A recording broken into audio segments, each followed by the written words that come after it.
મુંબઈના માલવાણીમાં કોલ સેન્ટરના કર્મચારીનું અપહરણ કરી ₹6 લાખની લૂંટનો બનાવ સામે આવ્યો છે। ત્યારે આ ઘટનામાં પોલીસ અધિકારીના સંબંધિત સહિત બેની ધરપકડ કરવામાં આવી છે। મુંબઈમાં કોલ સેન્ટરના કર્મચારી 25 વર્ષીય યુવકના અપહરણ, લૂંટ અને 6 લાખથી વધુની ખંડણીના આરોપમાં માલવાણી પોલીસે મુંબઈ પોલીસ અધિકારીના સંબંધિત સહિત 2 લોકોની ધરપકડ કરી છે। આરોપીઓએ પીડિતને નિવસ્ત્ર કરી વિડીયો બનાવીને સોશિયલ મીડિયા પર પોસ્ટ કરવાની ધમકી પણ આપી હતી।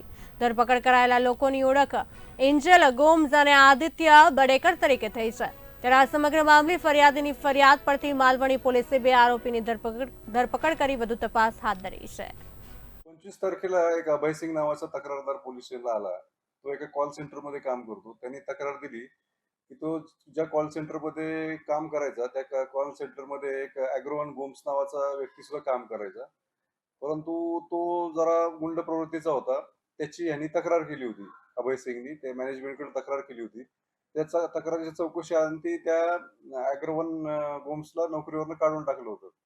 जी घटना घडलेली आमच्या इथे 24 तारखेला जेव्हा हा अभय सिंग जेव्हा त्याची नोकरी संपवून त्याला त्याच्या कॅबनी जेव्हा ह्या कच्चा रस्ता जो आहे त्या ठिकाणी सोडलं, तेव्हा एकांतात जेव्हा तो पायी घरी जात असताना हा जो ॲग्रोवन गोम्स आणि त्याच्याबरोबर त्या बडेकर नावाचा आणखीन एक मुलगा, या दोघांनी त्याला रस्त्यात गाठलं, त्याला मारहाण केली आणि त्याला जबरदस्तीने त्याच्या ॲक्टिवावरती मध्ये बसवलं आणि त्याला एका सुनसान जागी घेऊन गेले। तिथे त्यांनी सांगितलं, "तुझ्यामुळं माझी नोकरी गेलेली आहे, तर तू आता मला भरपाई दे." असं म्हणून त्यांनी त्याला ऑनलाईन जे लोन्स ऑनलाईन लोन जवळ-जवळ त्याला 6 लाखाचे पेक्षा जास्त रकमेचे घ्यायला लावले। त्यातले ₹2,60,000 त्यांनी आणि एटीएममधनं आणि ऑनलाईन स्वतःच्या अकाउंटमध्ये घेतले।